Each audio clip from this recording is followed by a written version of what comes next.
Bonjour à tous, chers amis. Good morning, good afternoon, good evening. How are you today? Aujourd'hui, je suis en compagnie de Fallen, dont vous retrouvez les nombreux commentaires sur cette fabulous YouTube channel.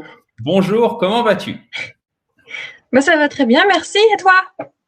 Je suis en pleine forme. C'est extrêmement, d'ailleurs, j'espère que c'est le cas pour vous aussi, chers amis. Et si c'est pas forcément le cas, et même évidemment si c'est déjà le cas, je pense que cette vidéo, elle va vous redonner de la motivation ou peut-être vous permettre de faire le point aussi sur votre apprentissage parce que ton profil est extrêmement intéressant. Tu as été pendant plusieurs années, tu as été prof de français.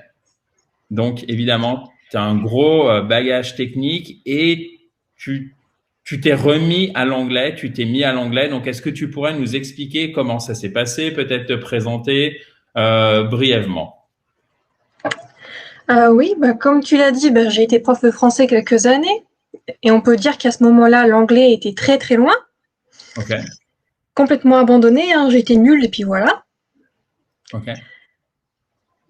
Donc ça me donne quand même un avantage par rapport à la maîtrise de la grammaire, de la technique. J'avais déjà des connaissances sur le fonctionnement des langages, par exemple. D'accord. Et pourquoi tu t'es remis à l'anglais? Parce que tu étais prof de français, donc éducation nationale, tu avais ton travail habituel. Pourquoi l'anglais est rentré ou re-rentré, si je puis dire, dans ta vie? Mais j'ai eu besoin d'accéder à des contenus qui étaient en anglais. D'accord. Par J'étais exemple, coincée. Par exemple, des jeux vidéo. Ils étaient soit en japonais, soit en anglais. donc, tu as Donc fait. à choisir. OK, plus simple. OK, Après, il y a tout ce qui est livres, films, tout ce qui arrive aux États-Unis ou au Royaume-Uni avant d'arriver en France, OK, OK. plus les voyages. Bon, je me suis dit, il est peut-être temps de s'y mettre un peu. D'accord. Donc ça, c'était il y a combien de temps pour ton... Alors, il y a trois ans et demi. D'accord, OK. Donc comment tu t'y es pris? D'abord, j'ai fait ce qu'il fallait pas faire, hein. Je me suis dit, la base d'une langue, c'est la grammaire. Je vais faire toute la grammaire et ça ira mieux. OK. Donc Voilà. en bon prof. Ouais, c'est OK. ça. Donc j'ai Donc, avalé toute la grammaire, hein. Au début, ça allait, oh, c'est facile, ça va. Puis à la fin, j'ai plus rien compris, hein. OK. Donc j'ai Et perdu beaucoup de temps là-dessus, hein. donc là, tu parlais pas mieux. Non. Parce que tu as fait de la grammaire pour faire de la grammaire. Tu n'as pas Mm. fait de la grammaire sur la base d'une tâche. Par exemple, on pourrait dire, OK, aujourd'hui, on va faire les quantités. OK, super. Mais par contre, si je vous dis aujourd'hui, on va essayer de demander un prix en anglais, savoir combien ça coûte. Ah, bah là, comment on fait? Bon, ben, combien? Ah, comment on dit combien? Ah, OK. Et pourquoi c'est how much? Et pourquoi c'est pas how many? Vous voyez? On renverse les choses. Il faut que ça soit toujours basé sur du concret, une situation qui pour vous fait sens. En anglais, c'est task-based language acquisition. OK? C'est de l'acquisition de l'anglais basée sur une situation concrète.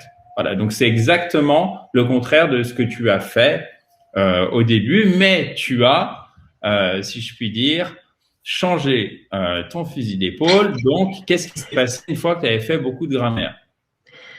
En parallèle, j'ai continué à faire des petits jeux en anglais. Et ça m'a remise un peu en confiance, à voir que j'arrivais quand même à comprendre, que j'apprenais du vocabulaire. Et j'ai voulu m'y mettre plus sérieusement et j'ai cherché quelqu'un qui pouvait m'aider.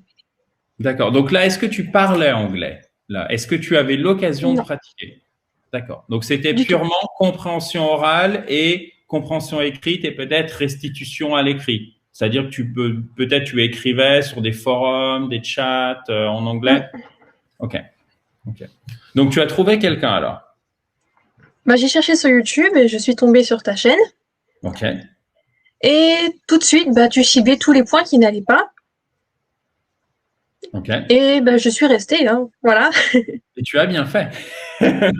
Et ça, c'était en quelle année? C'était 2018, 2017, 2000? Euh, il y a un peu plus de 2 ans, parce que je sais que j'avais vu ta chaîne, mais que j'avais pas le temps en ce moment-là.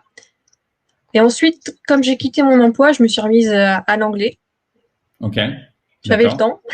Ok, ok, Et je pensais que ça pouvait m'être utile, ne sachant pas quelle voie professionnelle choisir. Je voulais m'ouvrir à les horizons. ok, ok.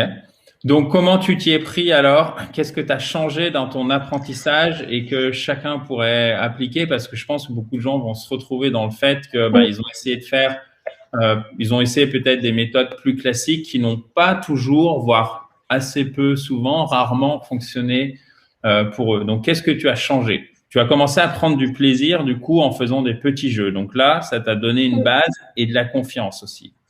Voilà, c'était important la confiance là-dessus. Donc, ça t'a débloqué en fait. C'est ça. D'accord. Mais alors, est-ce que ça t'a débloqué à l'oral aussi? Pas tout de suite. Il a fallu travailler d'abord l'oral et c'est plutôt toi qui m'as aidé sur l'oral. Ok, donc comment tu t'y es pris alors? Qu'est-ce qui a changé pour toi? Est-ce Il faut que... savoir que j'étais à une base d'anglais A2 en fin de lycée. Ok, donc faux débutante. Voilà. Et encore, hein, c'était vraiment. Mes verbes irréguliers, c'était bien. Ok. Parce que tu maîtrisais l'acquisition scolaire, donc on te demande Voilà. d'apprendre tes verbes irréguliers, tu apprends bien tes verbes irréguliers, tu les restitues. Voilà. Et comme je te disais plus tôt, je ne savais même pas qu'il existait des accents toniques. Alors pour l'oral, c'était cuit. Ok, ok. Ce qui est primordial en anglais, on va le rappeler pour vous, chers amis, lorsque vous avez un mot de 2 syllabes ou plus en anglais, une de ces syllabes est accentuée. Et ça, c'est la colonne vertébrale de votre prononciation. Si vous dites pronunciation au lieu de dire pronunciation, puisque pour les mots en shun, l'accent tonique est juste avant, sur la syllabe précédente, vous ne serez pas compris. Et c'est pourquoi parfois, vous maîtrisez le mot, vous le répétez, la personne en face qui est anglophone, elle ne le comprend pas, vous comprenez pas pourquoi elle ne comprend pas, au bout de la troisième ou quatrième fois, ça vous est peut-être arrivé, elle répète le mot et là, vous vous dites, mais il me prend pour un imbécile, c'est exactement ce que je viens de lui dire. Mais en fait, non, parce que pour vous, pour nous, c'est la même chose, comme on est francophone, nous, on a une langue qui est plate, en fait, littéralement. D'ailleurs, c'est rare les langues qui sont entre guillemets plates, puisque par exemple, si on veut en chercher une autre, il faut aller jusqu'au coréen, par exemple. Voilà, pour la petite histoire. Donc, c'est très très courant d'avoir, notamment, par exemple, vous prenez le mandarin, etc., d'avoir des accents et vous avez des accents, des tons, etc. C'est vraiment très très courant dans une langue. C'est le cas en anglais et ça ne se voit pas à l'écrit et c'est primordial. Donc, je te remercie parce que je vais refermer la parenthèse et éviter de m'enflammer. Donc, je te remercie d'avoir souligné ça parce que c'est extrêmement important. Si vous ne le saviez pas, il faut absolument le retenir. Donc, Pour repartir, oui. Après quelques temps sur ta chaîne, j'ai décidé de me mettre à ton programme Parler anglais en 60 jours, qui me semblait être une bonne base de départ, pour ok. revoir les bases. Ok. Donc, qu'est-ce que ça t'a permis d'acquérir par l'anglais dans les 60 jours qui viennent? Qu'est-ce que ça t'a apporté? Ben, j'ai pu réviser mes premiers apprentissages de l'anglais qui avaient été un petit peu ratés à l'école. Donc, tu as solidifié tes bases en premier. Voilà. Ok. Pour partir sur des bases solides Ok. et me rendre compte que finalement j'avais de bons restes quand même. Bien sûr. Ok. Super. Et du coup, au niveau de l'oral, qu'est-ce que ça t'a apporté? Parce que si on trace toute l'histoire, si on en fait un trait, aujourd'hui, qu'est-ce que tu peux faire en anglais après avoir, première phase, je fais la méthode classique, bon, je m'aperçois que ça marche pas trop, mais quand même, je vais pas laisser tomber. Deuxième chose, je commence à suivre la chaîne YouTube. Après, je m'aperçois, il faut que j'aille un petit peu plus loin. Je prends le programme, je m'inscris à parler anglais dans les 60 jours qui viennent. Aujourd'hui, qu'est-ce que tu fais en anglais? Et ben, je me suis mise à la phonétique déjà. Ok, très bien. Donc, pour améliorer ta prononciation, bien sûr. Oui, et là c'est magique. Maintenant, je sais par rapport à l'orthographe comment on va prononcer derrière. Alors qu'avant, c'était bon, allez, une chance sur 10. D'accord. Donc maintenant, c'est plus je jette, je trouve plus mes mots en français. Je suis désolé. I toss a coin. Je jette une pièce et c'est plus pile ou face en fait. Maintenant, tu es capable de prononcer correctement. Ah bah, il y a les réflexes hein, maintenant. Je vais sur le Cambridge Dictionary et tout de suite, c'est bon, je sais. Super. Est-ce que ça t'a tout cet apprentissage que tu as fait, est-ce que ça t'a permis de prendre beaucoup plus confiance à l'oral ou aujourd'hui tu sens encore que ça pêche à ce niveau-là? Qu'est-ce que tu en penses? Je sais que je peux me débrouiller, mais c'est vrai que la confiance, c'est pas énorme parce que j'ai pas de pratique. Là, c'est ma prochaine étape. J'ai ce que je fais actuellement et les prochaines étapes à franchir. Parfait, parfait. Donc, vous voyez, en fait, le but du jeu ici, c'est de vous montrer, enfin, en tout cas, évidemment, c'est subjectif par essence, mais c'est de vous montrer la réalité de Fallen, ok? Et qui est peut-être aussi la vôtre, au moins en partie. C'est pas le but du jeu, c'est de dire, bon, bah, voilà, vous imaginez, en 3 mois, elle a regardé les Speak Spoken, elle est bilingue, c'est génial. Absolument pas. Vous voyez, on voit vraiment tout le processus et je voulais le découper pour vous montrer que c'est pour tout le monde pareil. C'est vraiment important. Et en plus, toi, tu maîtrises les codes scolaires, tu maîtrises l'acquisition scolaire, tu as un énorme bagage dans ta langue maternelle qui est le français et tu passes exactement par les mêmes étapes. Alors évidemment, ça t'apporte certaines facilités, Oui. c'est une Quand évidence. tu parles d'aspect, je sais de quoi tu parles. Voilà. Donc, par exemple, quand on explique les temps, une action qui se déroule, qui est en cours au passé, donc pour toi, si je te dis que ça ressemble à l'imparfait au français, c'est beaucoup plus simple. D'ailleurs, on en arrive à quelque chose que je voulais aussi évoquer avec toi et qui est extrêmement important, chers amis, parce que je suis sûr que vous l'avez déjà entendu et ça m'énerve profondément. Apprendre l'anglais ne va pas abîmer votre français. Vous avez tous entendu des gens qui font la moitié de la phrase en français, la moitié des phrases en anglais, ou en tout cas, on a déjà entendu ça. C'est notamment ce qu'on retrouve dans les grosses entreprises, peut-être par facilité parce que ça va plus vite, mais souvent, ça dénote beaucoup plus une mauvaise utilisation de l'anglais et une mauvaise maîtrise de l'anglais. Donc, du coup, on essaye de faire une espèce de bouillie. D'accord? Oui. Et le fait d'apprendre l'anglais, ne va pas abîmer votre français et vous n'êtes pas obligé de mélanger les deux. D'accord? Donc, je voudrais savoir, toi, ce que tu en penses à ce niveau-là. Est-ce que c'est vraiment primordial d'être, si je puis dire, béton en français avant d'apprendre l'anglais? Comment je fais si, par exemple, à l'école, j'étais pas forcément super bon en français? Comment je vais faire pour apprendre l'anglais? Qu'est-ce que tu en penses à ce niveau-là? Alors déjà, je pense que apprendre une autre langue, ça n'abîme pas la langue maternelle. Au contraire, ça la renforce parce qu'on se sert de ce qu'on connaissait déjà sans y faire attention pour apprendre autre chose et se rendre compte après en retour à quel point notre langue est belle et complexe et qu'on la maîtrise. Yes. Déjà. OK. Et ensuite, oui, je dirais qu'il faut quand même de bonnes bases dans sa langue maternelle parce que sinon, les fautes qu'on fait en français, on va les refaire dans l'apprentissage de la langue. Mais après, c'est mon avis. OK. Donc, quelque part, en fait, apprendre l'anglais, ça pourrait être, si on est un petit peu fâché avec le français, ça pourrait être une moyen de se réconcilier avec le français. Oui. Ou d'en voir la vraie utilité. Parce que, là, du coup, oui, je comprends pourquoi il faut que je comprenne ça parce que j'en ai besoin, en fait. Finalement, cette leçon de grammaire, elle n'était pas inutile. OK. Alors, il y a quelque chose, je vais vous avouer quelque chose où je suis pas bon du tout pour tout ce qui est pédagogie en anglais et enseignement en anglais. Il y a un domaine très précis sur lequel je pêche, qui est l'apprentissage de l'anglais pour une personne qui est, par exemple, dyslexique. Donc, je sais que c'est vraiment, c'est spécialisé. D'ailleurs, si vous connaissez des gens qui sont spécialistes dans ce domaine-là, je parle notamment même en français des orthophonistes, etc. Je suis intéressé. Envoyez-moi un email. J'aimerais faire une interview parce que j'ai pas tous les jours, mais au moins 2 ou 3 fois par semaine, j'ai un grand email de quelqu'un qui me dit, voilà, moi j'ai besoin de l'anglais, je voudrais apprendre l'anglais, mais je suis dyslexique, par exemple, dysorthographique, si je le prononce correctement, etc., etc. Donc, comment je fais? Et peut-être que tu as des suggestions à ce niveau-là. Qu'est-ce que tu en Oui, penses? j'ai déjà eu des élèves dyslexiques. C'est vrai qu'on a des adaptations à faire pour les aider. OK. Donc, regarde, moi, si je suis dyslexique, comment, à ton avis, je pourrais orienter mon apprentissage de l'anglais? Est-ce que tu as une idée à ce niveau-là? Déjà, il faut abaisser le niveau demandé parce qu'ils vont déjà avoir beaucoup d'efforts à faire juste pour pouvoir déchiffrer. D'accord, OK. Donc tout ce qui est texte à trous, c'est déjà pas mal. Ok, Ils ont juste à trouver le mot manquant. d'accord, ok. Après, selon ce dont ils souffrent, ça peut être surtout la police d'affichage, ça peut être la taille de l'écriture, des petites choses comme ça. D'accord, ok, ok.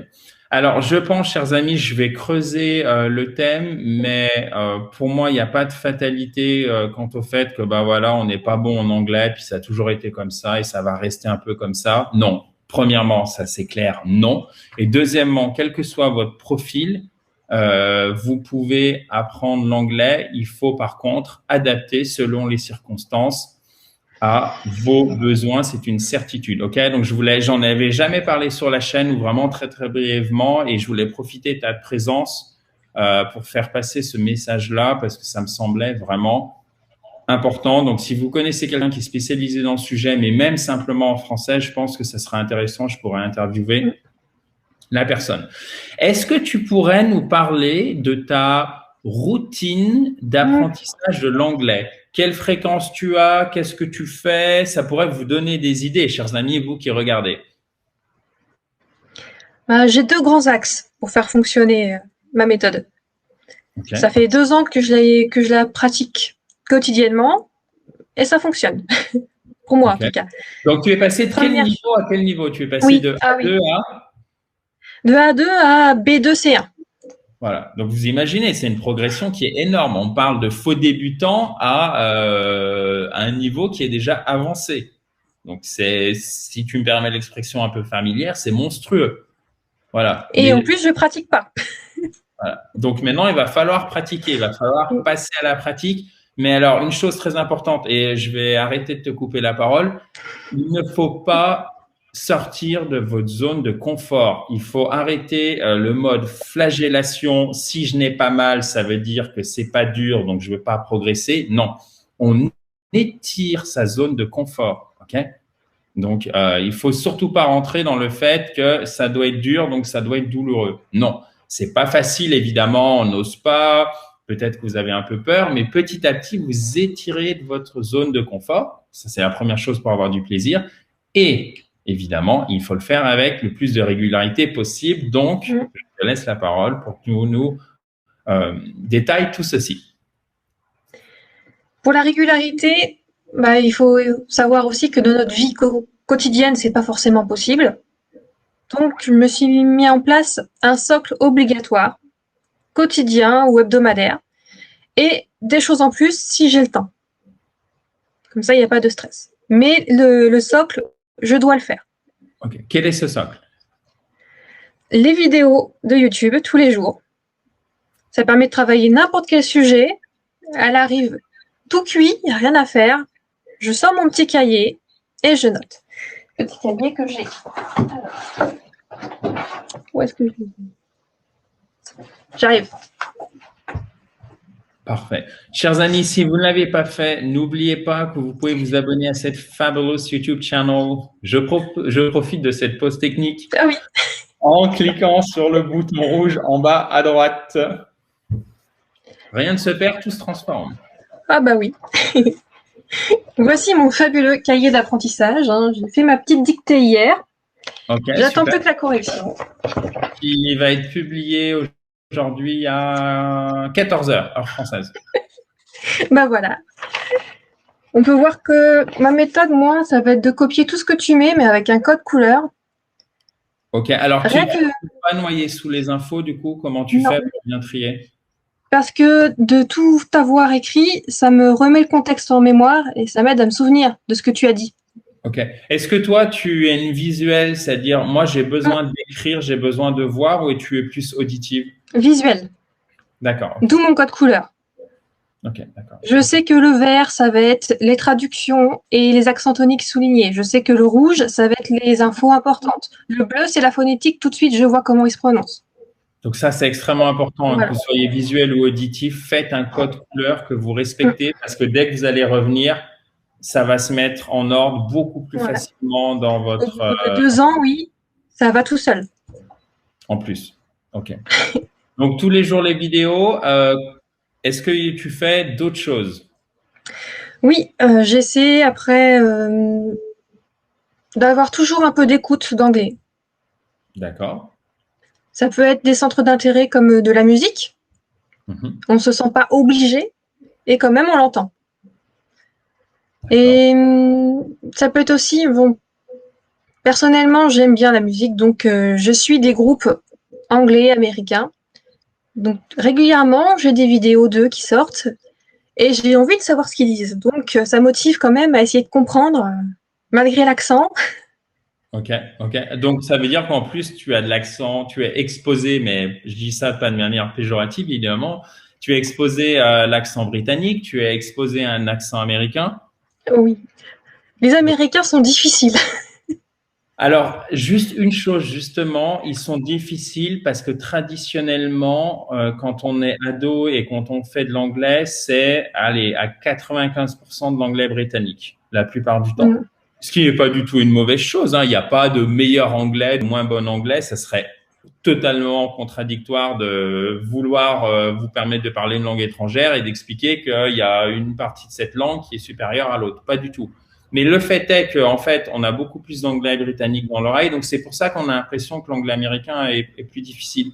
Mais je Ils pense à parlent ça. vite. En fait, il y a pas plus de difficultés, c'est juste que c'est un accent bien sûr différent.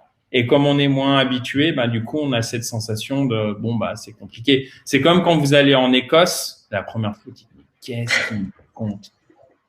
Mais en fait, si vous aviez appris que de l'anglais avec des Écossais, vous entendriez de l'anglais avec un accent londonien ou un accent, le accent typique à Oxford, Cambridge, vous diriez, mais qu'est-ce que c'est que ça? Ouais. Donc, c'est toujours important, c'est hyper important de bien avoir, de prendre du recul à ce niveau-là. Ah, les Néerlandais et les Canadiens sont plus simples quand même, je trouve. Oui, alors après, il y a des accents qui sont quand même plus clairs. Effectivement, j'étais légèrement de mauvaise foi pour avancer mon argument. Je te le confesse. Qui n'en demeure pas moins assez vrai. Voilà. Alors, donc, maintenant, tu écoutes de la musique, tu vas regarder des vidéos, tu vas utiliser alors des vidéos de contenu qui te plaisent, par exemple des interviews, j'imagine. Oui. Je ne sais pas si c'est OK. Et après, maintenant, comment tu vas inclure la pratique dans ton apprentissage quotidien de l'anglais? Comment tu comptes t'y prendre? Dans tout ce qui est quotidien, il y a pas mal de choses que j'ai inclus ici et là. Il y a par exemple sur tes vidéos, allez voir dans les commentaires et essayez au maximum d'écrire en anglais. C'est difficile, je fais des fautes à chaque fois. D'ailleurs, merci Cyrus, merci. J'espère qu'il regarde Mais cette. c'est. Donc, Il m'a corrigé encore hier. ouais, j'ai vu. Et alors, pour la petite histoire, je le dis parce qu'il l'a dit publiquement. En fait, je le connais absolument pas, à part dans les commentaires sur YouTube. Je crois qu'il est scientifique dans une grande entreprise aux États-Unis et qu'il apprend le français. Il a un très très bon niveau en Ah français. Je oui. pense qu'il a un niveau C2. Et juste par gentillesse, il vous corrige vos commentaires. Donc moi, j'étais même un petit peu embêté parce qu'il le fait chaque jour, etc.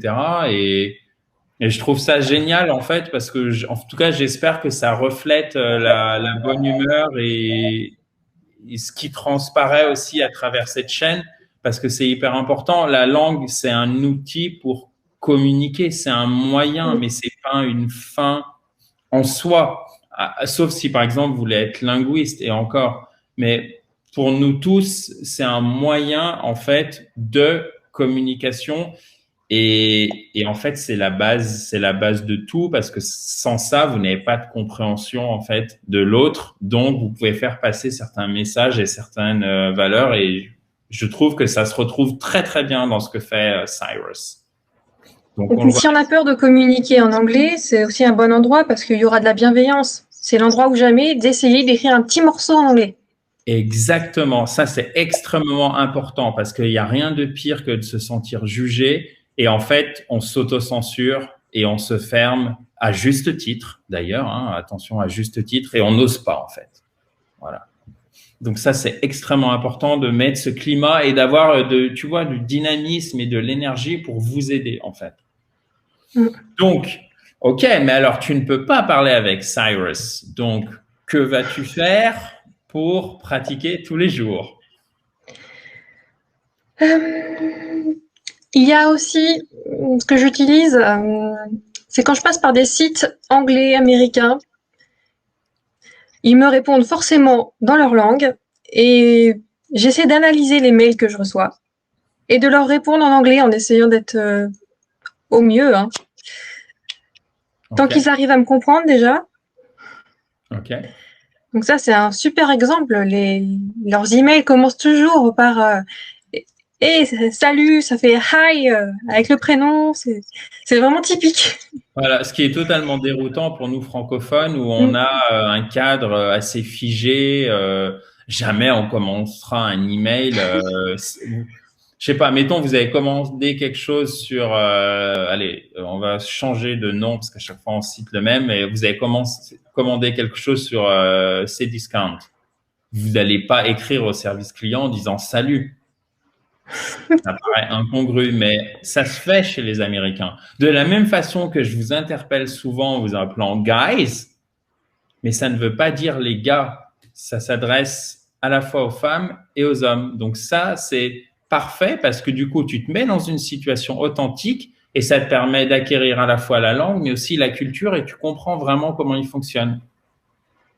Donc c'est vraiment une très bonne chose. Et est-ce que tu as pensé trouver un correspondant, une correspondante comme Michel l'a fait, par exemple? Ok. J'ai déjà essayé, ça s'est pas super bien passé sur le site. Ok. Donc c'est dans mon prochain objectif.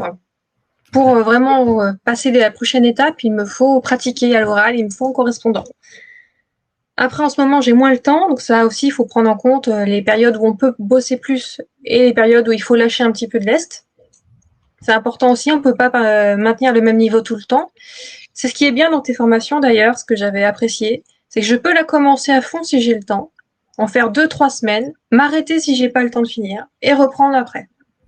Exactement. Vous avez accès au programme à vie, tous les programmes iSpeak Spoken. Le but, c'est pas de vous bloquer, il n'y a pas d'abonnement ou quoi que ce soit.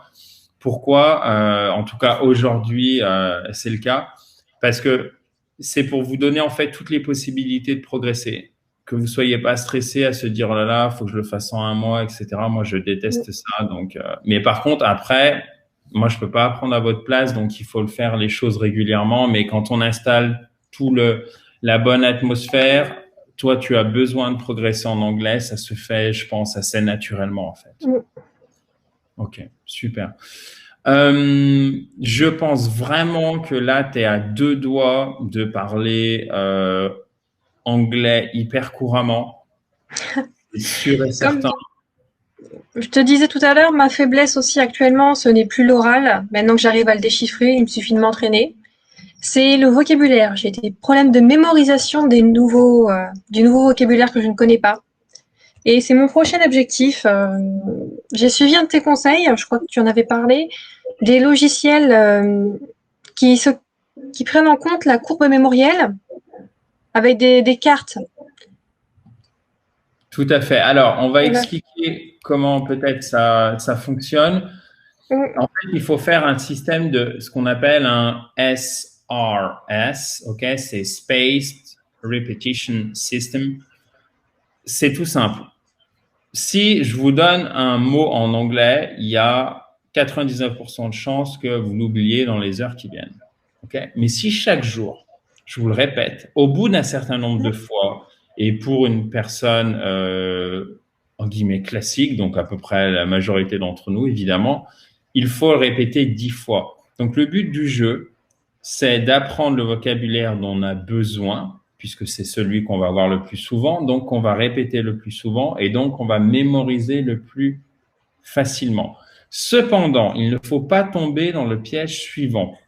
C'est beaucoup plus simple de passer du niveau A1 au niveau A2, c'est-à-dire grand débutant, je connais juste quelques mots, au niveau faux débutant. Puisqu'à chaque fois qu'on franchit une étape, quand on passe du niveau A2 au niveau B1, donc de faux débutant au niveau pré-intermédiaire. Là, vous allez avoir beaucoup plus de chemin à faire. Et même chose pour passer d'un niveau pré-intermédiaire à un niveau intermédiaire. Là, il y a encore plus de chemin que la fois précédente. Et à chaque fois, on multiplie en gros par plusieurs fois, 2, 5, 10 fois. Donc, c'est tout à fait normal d'avoir cette sensation à un moment de stagner, et notamment au niveau vocabulaire, parce que tu apprends, tu progresses, mais tu te confrontes en plus à de nouvelles situations parce que sans t'en apercevoir, tu prends confiance, donc tu fais de nouvelles choses en anglais. Et là, tu as l'impression de, en gros, c'est voyage en terre inconnue, et à chaque fois, tu connais pas, et tu te dis, mais c'est pas possible, j'ai des grosses lacunes. Mais c'est tout à fait normal, en fait. Donc, ça, il faut le garder dans un coin de la tête pour pas non plus se dire, oh là là, je suis nul. Tu vois, c'est super important de bien l'avoir en tête. Voilà. Donc ça, je pense que tu devrais, faut en avoir conscience tout simplement. Et après, Oui. tu continues, tu verras, c'est évident. Je suis sûr et certain que si on se reparle dans même 6 mois, j'ai débloqué mon oral à fond, etc. C'est parfait. Bah, j'ai passé un petit peu de temps et puis j'ai fini par trouver un logiciel qui me convient parce que j'ai quand même au moins 3 cahiers de I Speak Spoke Spoken, plein de mots, plein de choses, mais que je ne peux pas réviser facilement comme ça avec les cahiers. Donc j'aimerais bien prendre ce que j'ai à réviser, les mettre dans le logiciel et de temps en temps, allez hop, 10 minutes de cartes. Qu'est-ce que je mémorise aujourd'hui? Qu'est-ce que je connais? Ok, ok. C'est quel logiciel que tu utilises? J'ai choisi Mnemosyne. Il n'est pas trop compliqué et il permet de faire le minimum. Ok, super. Mnemosyne, est-ce que tu peux l'épeler, s'il te plaît, pour tout le monde? Mnemosyne. Ok, donc ça, vous le tapez dans Google. Vous pouvez revenir sur la vidéo. Vous l'aurez autant de fois que vous voulez et vous pourrez le retrouver. Est-ce que c'est gratuit ou est-ce que c'est payant? Oui. Oui, oui. On peut choisir le fond de la couleur, ce qu'on écrit dessus, quand est-ce que ça va apparaître. Ok, super. Alors, si vous êtes membre d'un des programmes d'iSpeak Spoke Spoken, n'importe lequel, vous avez une page ressources qui est extrêmement fournie dans chaque formation, donc, où vous avez toutes les applications, enfin, des applications qui fonctionnent pour mémoriser. Le but, c'est pas de toutes vous les donner, mais de donner les applications qu'on a testées. D'ailleurs, ce matin, on en a découvert une nouvelle. Donc, il faut que je la teste et je la rajouterai peut-être sur la page. Mais regardez, si vous ne l'avez pas vue, cette page, elle s'appelle Ressources. Elle est dans l'onglet, dans le menu noir horizontal. Et là, vous avez vraiment tous les outils, dont la plupart d'ailleurs sont gratuits, voire même la totalité, à utiliser pour certains aspects de l'apprentissage de l'anglais. Donc toi, par exemple, c'est pour la mémorisation et mieux apprendre le vocabulaire. Qu'est-ce que ça t'apporte concrètement, le fait d'utiliser cette app? Ça me permet de réviser avec la bonne répétition. De pas. Généralement, quand je révise manuellement, alors la première page, c'est bon, je la connais. Alors les suivantes, ça marche plus. Ok, d'accord. Donc là, tu rances une liste de mots et elle t'est soumise régulièrement. Comment ça se passe? On peut faire des différentes catégories, demander un aléatoire ou alors faire par catégorie. Okay. Et à partir d'un certain nombre de fois où ça a été répété et qu'on a eu bon, il ne nous la fournit plus ou alors dans très très longtemps. Par contre, si on fait toujours des erreurs, elle va revenir dans les suggestions sans arrêt. D'accord. Okay. Donc, vous voyez, c'est super intéressant parce que c'est un algorithme en fait qui est assez simple, mais qui vous permet en fait d'apprendre, vous appuyer sur le vocabulaire sur lequel vous êtes trompé. C'est-à-dire que si je vous présente 3 fois le même mot et par exemple le mot I don't know weather, le temps, ok, weather, c'est pas de problème, vous le connaissez. Bon, bah, au bout de 3 fois, le logiciel, l'application, elle considère que c'est bon. Mais par exemple, si je vous présente le mot sunny, donc S-U-2-N-Y, qui vient de sun, bien évidemment, qui veut dire ensoleillé, beau temps. Et là, vous êtes trompé. Bon, eh ben, il va vous le représenter et jusqu'à ce que vous l'ayez acquis, tout simplement, chers amis. Et ça marche extrêmement bien parce que c'est basé sur le vocabulaire en plus dont tu as besoin. Ouais. Oui, puisque c'est moi qui le rentre. Donc, je sais ce que je veux apprendre. Voilà, tout à fait. Donc, ce qu'on va faire, c'est qu'on va vous mettre le nom de l'application juste en dessous. On le mettra dans la description de la vidéo pour que tout le monde puisse s'en servir. Et si vous êtes membre d'un des programmes d'iSpeak Spoken, regardez dans la page ressources. Vous avez des dizaines d'exemples comme ceci.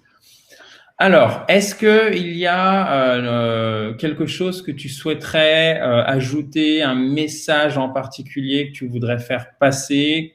Tout ce que tu as en tête, c'est le moment. Il y a une dernière méthode que je conseillerais, que tu m'as apprise aussi.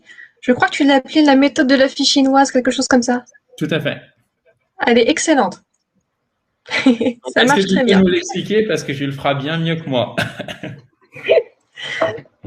Alors, je vais donner un exemple. Voici mon travail. Ok. Première chose, prendre une musique qui nous plaît. Ça motive. Ensuite, il va falloir l'écouter encore, encore et encore, et essayer de noter tout ce qu'on comprend dedans. Même si parfois il y a juste des sons, parce qu'on ne comprend pas le mot. Après, on pourra vérifier, on verra que finalement, on n'avait pas si mal compris que ça. Okay. Donc là, il faut y aller, il ne faut pas hésiter. Des petits morceaux de voyelles ici et là, on finit par reconstituer le texte. Et après, je corrige. Je vois, ah mince, c'était ça qu'il disait, j'étais pas loin, ou là, j'étais très loin. Okay. Ça, c'est la première étape de compréhension orale. Okay. Donc, tu fais une compréhension, ou même si tu comprends pas tout, tu essayes tout simplement d'aller jusqu'au bout sans avoir regardé les paroles. Ah oui. Et après, par contre, tu vérifies avec les paroles. Voilà. J'essaie de comparer pendant que j'ai encore en tête ce que j'entendais. D'accord, ok. Et tu as la traduction aussi, tu es allé chercher la traduction en français ou aujourd'hui tu la cherches non, même? Je fais plus du tout ça. Mais avant, tu le faisais au début. Oui, avant, oui. Ce qui est tout à fait normal parce que ton niveau n'était pas celui que tu as aujourd'hui. Et au final, je trouve que c'est pas top la traduction. Maintenant, je fais plus simple. Je vais juste chercher les mots que je ne connais pas. Excellentissime. Parce que ça suffit pour comprendre tout seul. Ça vous oblige en fait à vous baser sur les structures anglaises. C'est parfait. Après, je regarde aussi la structure, justement, la grammaire, qu'elles ont utilisé comme temps, pourquoi. S'il y a une structure particulière, un ing par exemple, qu'est-ce qu'il fait là? Donc ça permet de travailler aussi la grammaire, la conjugaison, le vocabulaire. Et en dernier, je fais la prononciation. Je vais aller chercher la phonétique des mots que je ne connais pas, je vais mettre les accents toniques pour travailler la prononciation. D'accord, ok. Ça fait vraiment la totale.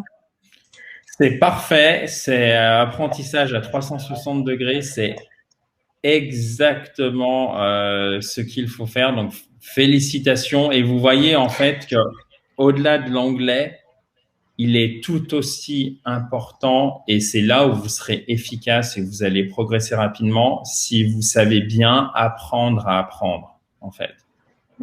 Et ça marche pour tout. Parce que ce que tu as fait pour l'anglais, si par exemple demain, mettons que tu es aussi nul que moi en cuisine, ok? Donc là, je t'ai pas fait un compliment, je suis désolé.